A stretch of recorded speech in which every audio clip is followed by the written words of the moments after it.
Alright, like, click, and subscribe, do all that. You already know what time it is. It's Netflix time. This movie's called Crazy About Her.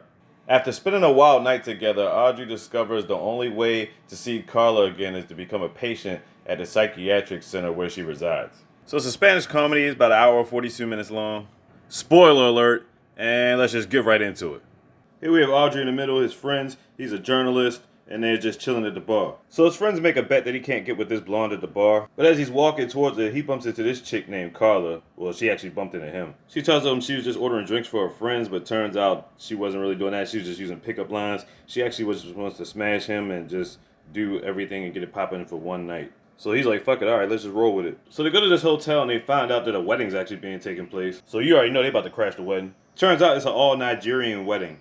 Yeah, so we're just gonna fall for that, just roll with the punches, huh? Alright. Then during the reception, she's actually bold enough to make a toast. Talk about she's their cousin and shit. It's so painfully obvious it's ridiculous. It's like, really?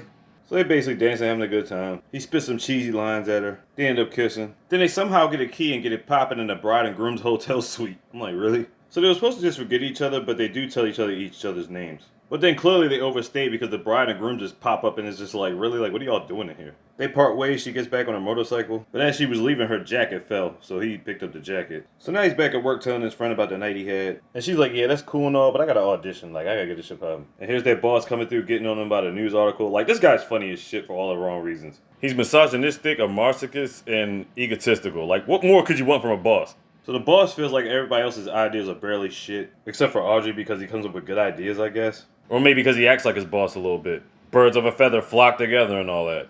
So he's been stressing for about a week, I guess. His friends come to see him, but all of a sudden he's just like, I can't stop thinking about Carla. And she like, nigga, you in love for real though.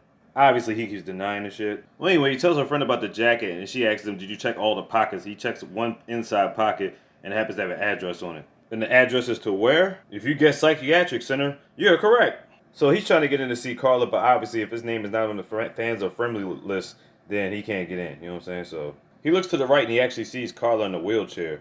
He tried to get in, but security wasn't having that shit. So Audrey's friend hooks him up with this doctor, and he's going to get the psychiatric center a fake analysis so he can inject himself into the center himself.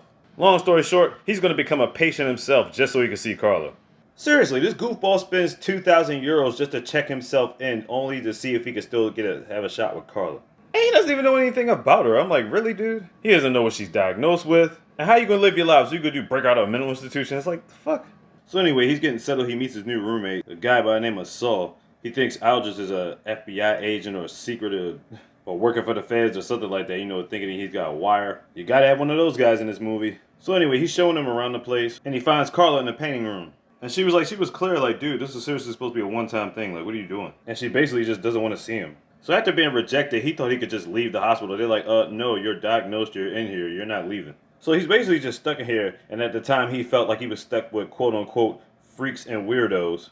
He says he was just doing a job for his journal, and he asks her to call the boss to confirm the story or whatever like that, but she ends up calling this chick who can't stand Audrey, so obviously she did not corroborate with the story. She's like, nah, I don't know. So he's basically stuck for the time being. So the place is heavily guarded with cameras and everything, security guards. Saul tells him there's only one way to escape, like to go out this window. The only problem is it's 3 stories high. Saul tells him a story about this one guy named a grasshopper who actually jumped down there, but he ended up breaking both of his legs.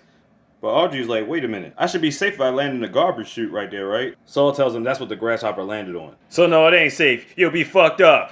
So Saul gets her best friend who's been taking acting lessons to pretend to be a doctor so she can diagnose him and get him up out of there. But that counselor ain't fall for that shit. It ain't work. So now he's pretty much stuck. Carla's like, what is he even doing here? But she can't stop looking at him. No, legitimately. Like, she watches his every fucking move. I mean, she does it from a distance, but still. So later that night, her and her friends are having poker night, and Saul invites Audrey to the game.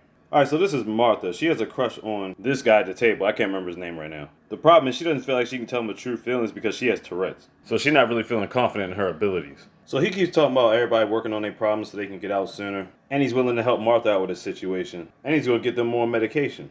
Correction, my bad. He has a bunch of medication, but he says if he fails in his plan, then he'll give all his medication to Carla. So they roll with it. So they run into each other the next day. Obviously, they're having that extra awkward moments for whatever reason, you know.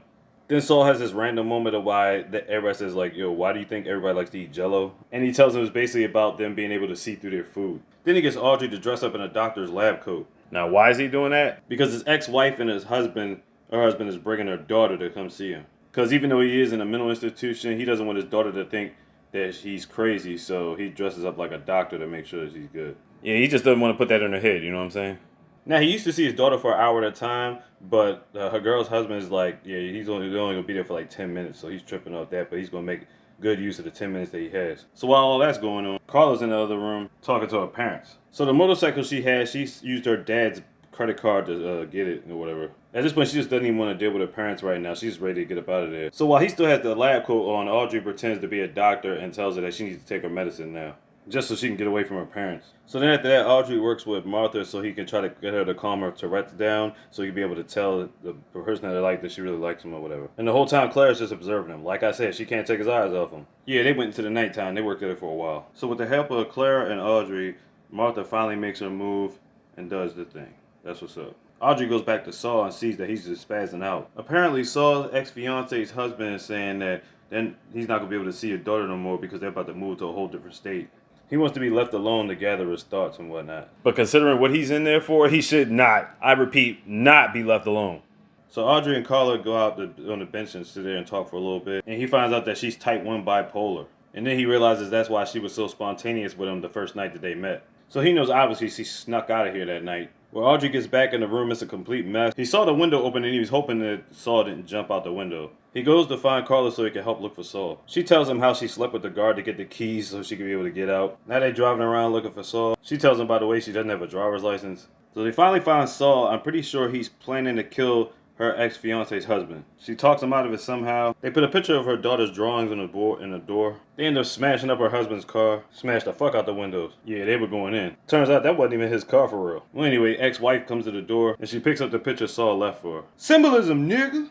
Well, anyway, they drive back to the center. Audrey opens the gate so that Carla could drive back in. But as he's standing there, he's thinking to himself like, yeah, I'm out. Like, I could basically just dip the fuck out right now. And she's basically got that look like she's looking back like, I hope he stays. So he stays and closes the gate behind him. Obviously, she's relieved. But obviously, she's straightened up, so when he gets in the car, you know, she can't let him know that shit. So after they park the car, she wants to show him something. She takes him to the rooftop of the facility. Like, she had keys too, and I guess he does not want to know how she got those keys. She says she usually comes up here by herself, but this is the first time she's sharing it with somebody. Special moment and all that. They're getting along good, and you could tell that she's pretty much falling in love with him. So one day she wakes up in the morning, she's like extra sporadic, like all over the place, and emotions just flying. Now why is that a problem? Because later on that night, nobody can find her. But Audrey has a pretty good idea of where she is. He catches her on the rooftop. She's talking about showing them the mountains and clouds and all this other stuff. But while she's explaining all that, she's like dangerously close to the edge. He pulls her back down to save her life. Next day, she wakes up pissed off because she's on an IV. Apparently, she wasn't taking her meds for about a week, so that's why she's been acting very sporadic over the days.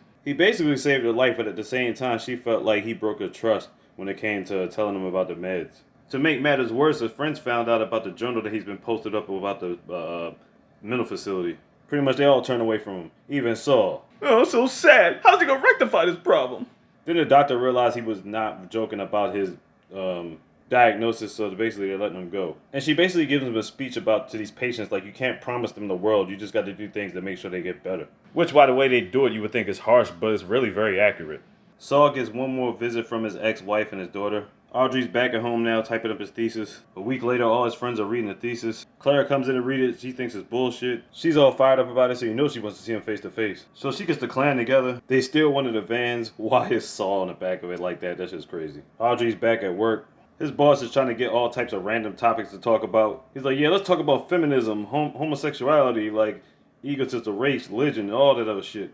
He ain't give no fucks. He was like, let's just throw it all out there and see what sticks. Anyway, they all barge into Audrey's office. She sees him face to face and is like, what is this bullshit? But really all she wants to know is if he'll accept all her flaws. And he's like, obviously, yes. And then they kiss. Of course they do. He takes her. They get drink, go dancing, kiss some more, and drops her back off at the psychiatric center. But before Carla leaves, she gives Audrey her phone number. He promises to call her every day, and she heads back into the center. And then she spends the last few moments reflecting off of everything. So there you go. Crazy About Her on Netflix. Check it out. Like, click, subscribe, do all that. You already know what time it is, Mr. Big, you got that slogan.